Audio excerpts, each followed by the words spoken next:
It got down nice and cold last night. It was probably 6 degrees was the actual, and then with the wind chill, probably a little bit below that. Of course, I was in my river country tent last night, and I had originally considered going in my hammock, because that's kind of what I do most times. I have this Yukon Outfitters hammock that I've camped in many times, but because of the presence of so many coyotes, wolves, and bears that wake up, I've been less interested in that in the last couple of years, and I just don't get out as much as I used to. And sometimes having a tent is just convenient. Like when it snows out and stuff, the tarp method over the hammock, sometimes it's quite fallible. It doesn't always get me right, it doesn't always do me right. And so one thing I like about this tent, if I can flip this around and show you, the thing I like about this river country tent is that it allows me to keep some of my heat inside, and you still have to be careful about moisture, but it's really, really nice to have something where it actually protects me from the snow and the wind in multiple directions. On the back side of this thing, it does have, let me just walk around here.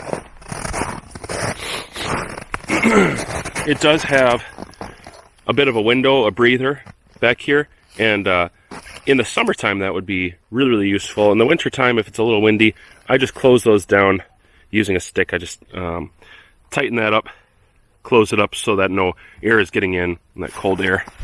So just like with most tents, you need to be careful about a couple things. First of all, if I was going to take this out in the summer, I would always go ahead and hit it with a couple coats of rainproofing, waterproofing, and that's just something I do with any tent because I want to be ultra sure.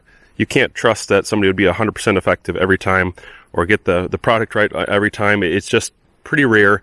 Most of the time you're going to have to waterproof something a little bit, and so I like to go ahead and do that. That's pretty cheap. It's only a few bucks for that. And then I'm real careful about how far away I have my fire. That should be self-explanatory, but just in case it's not. Okay, so there is a warning label inside the tent that does warn you about not having open flames and that kind of thing, or a heater inside this tent. It's not meant for that kind of thing. And so I used it cold weather camping, no fire inside the tent. I just kept my fire a good distance away, and the only reason I had it even that close is because the wind is going that way all night. And so it was pretty safe.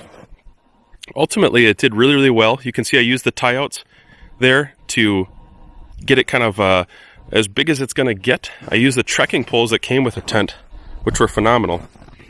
They did a great job. It was very nice to be able to adjust that, by the way, throughout the night as I kind of melted the snow. If I had just used a stick, I probably would have had to just deal with it all night. But with the adjustable trekking poles that tie together, I was able to use both of them and just inch it up a little bit as I started to melt that snow down and change the height of the tent. It was very convenient. So this tent overall did great. It did get a little frosty inside. That's kind of to be expected when it's 6 degrees and you're breathing a lot of moisture. So you're going to have a hard time seeing it. But I slept on, let's see, so I had a reflective layer here. And that reflective layer, I had a Thermarest mat, and then I had a 20 below sleeping bag from Browning. And then I had a wool blanket over me on top of that. And actually, I didn't need all that, to be honest with you.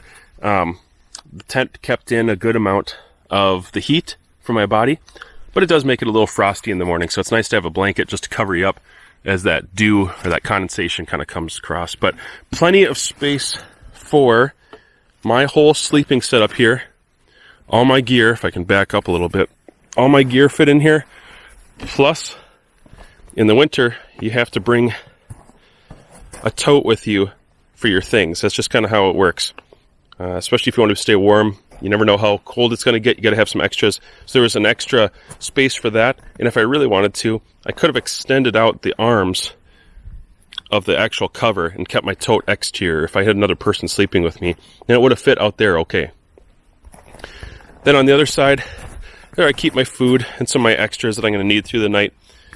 Really, really convenient to have this much space in a tent, especially for a guy who is 6'5". So that's probably kind of my main point is for a guy who's 6'5", I have a lot of trouble finding tents that actually fit me right.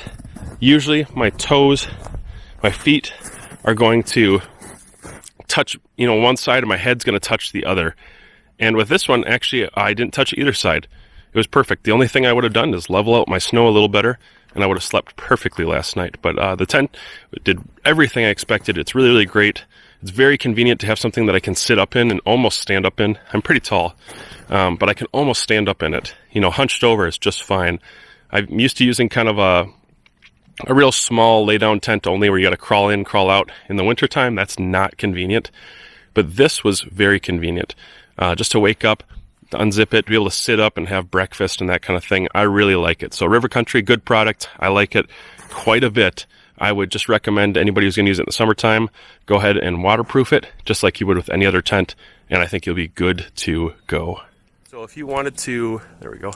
If we wanted to hang a ridge line and just put the tent on that, that's a super convenient way to do it too. You don't have to worry about a lot of slouch that way. It does come with your stakes, your tent stakes. I use wood stakes when I come out typically, but the stakes that it came with are just fine. Mostly I just didn't want to lose them in the snow, so I left them back for next time. But lots of tie outs, lots of ways to make it as big as possible, and I'm 6'5", I fit in there really well.